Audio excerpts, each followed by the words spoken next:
2016, the hottest year on record ever. While some countries felt the direct threat of climate change, the Paris Climate Agreement became the fastest UN treaty ever to enter into force. 2016, yet another year of challenges for the UN, with the Syria conflict in its 6th year.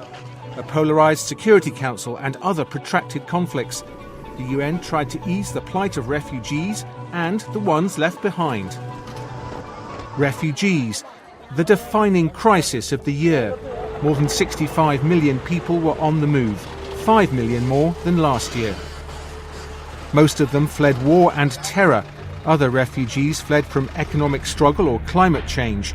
Smugglers piled up passengers in their boats to cross the Mediterranean, where more than 4,500 people lost their lives this year. More than 128 million people are affected by conflict, displacement and natural disasters.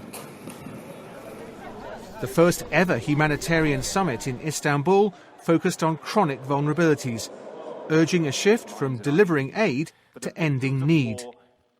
Looking ahead, the UN is appealing for a record amount of $22.2 billion for its humanitarian operations in 2017 to help 93 million people in 33 countries. UN Emergency Relief Coordinator Stephen O'Brien. More and more people are trapped in a cycle of vulnerability and need. Protracted conflicts last longer, sometimes decades, as political solutions are nowhere to be found. Seismic proof for 2 more nuclear tests conducted by the Democratic People's Republic of Korea this year. In New York, the UN Security Council unanimously voted to impose tougher sanctions on North Korea.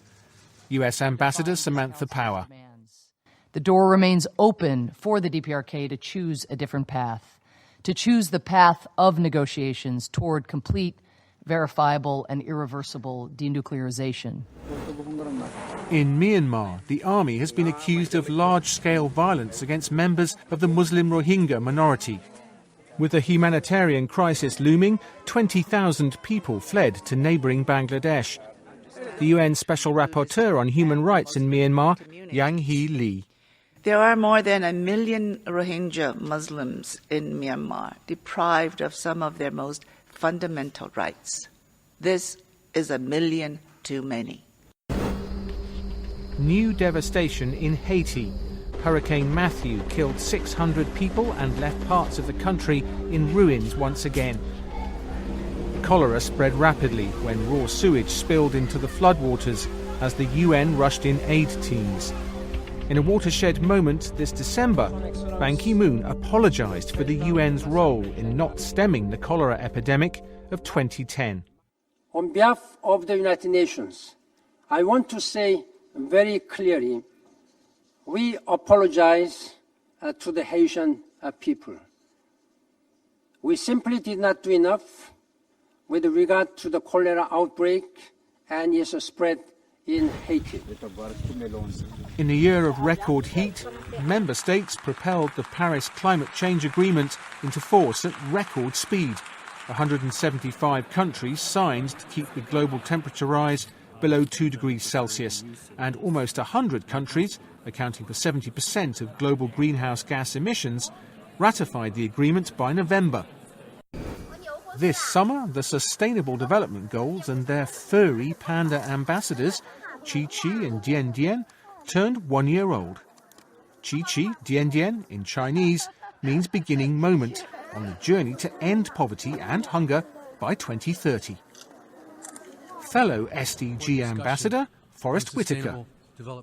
We have set for ourselves 17 ambitious goals. If we are to achieve them, this has to be an international movement, a coming together of people, a rallying around a common cause on a scale that we have never witnessed before in our history.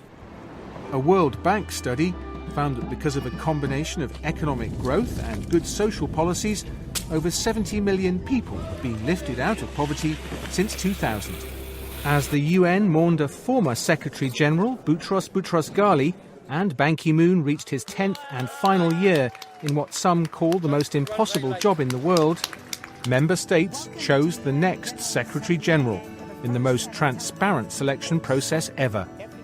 Candidates presented themselves in televised debates to the world.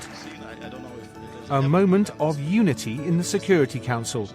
All 15 members agreed to propose Antonio Guterres to be the next UN Secretary-General. In his 10 years as UN High Commissioner for Refugees, he's seen the needs and challenges facing the world. Our duty to the peoples we serve is to work together to move from fear of each other to trust in each other. Trust in the values that bind us, and trust in the institutions that serve and protect us.